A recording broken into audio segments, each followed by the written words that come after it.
Hello friends, मैं हूं doctor Umakant. आज का हमारा टॉपिक है पेरिनेल रीजन में फंगल इन्फेक्शन। दोस्तों, अगर हम लोग को मलद्वार के आसपास इचिंग लग रही है, डिस्कम्फर्ट लग रहा है, पेन लग रहा है, बैठने में दिक्कत लग रही है, चलने में दिक्कत लग रही है और इचिंग बहुत ज्यादा हो रही है, तो यहाँ पे प्रोक्टाइटिस या फिशर के अलावा भी एक और प्रॉब्लम होती है जिसको हम लोग पेरिनेल फंगल इन्फेक्शन कहते हैं। ये भी हो सकता है। इसको हम लोग एक इमेज की सहायता से समझ सकते हैं। पेशेंट की इमेज हम लोग देख रहे हैं। यहाँ पे जब हम लोग ने पहली बार इसको एग्जामिन किया तो हम लोग को यहाँ पे बालों की ग्रोथ के साथ में हल्का यहाँ से एक व्हाइट पैच दिख रहा था जो कि इन्फ्लेम्ड था और यहाँ पे छोटे-छोटे से कट्स बाहर स्किन पे लगे हुए थे।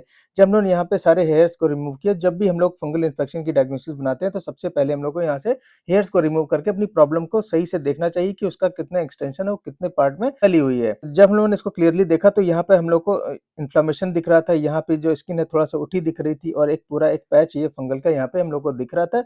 और जब भी हम लोग इसको छूते हैं फंगल के जो पैच होते हैं तो ये बहुत ही हाइपर सेंसिटिव होते हैं और पेशेंट को बहुत ही ज़्यादा सेंसिटिविटी होती है। हम लोग इस तरह के फंगल इन्फेक्शन की डायग्नोसिस इस तरह से बना सकते हैं और जब हम लोगों ने इसको ट्रीटमेंट दिया उसके 5वें दिन की इमेज हम लोग देख सकते हैं।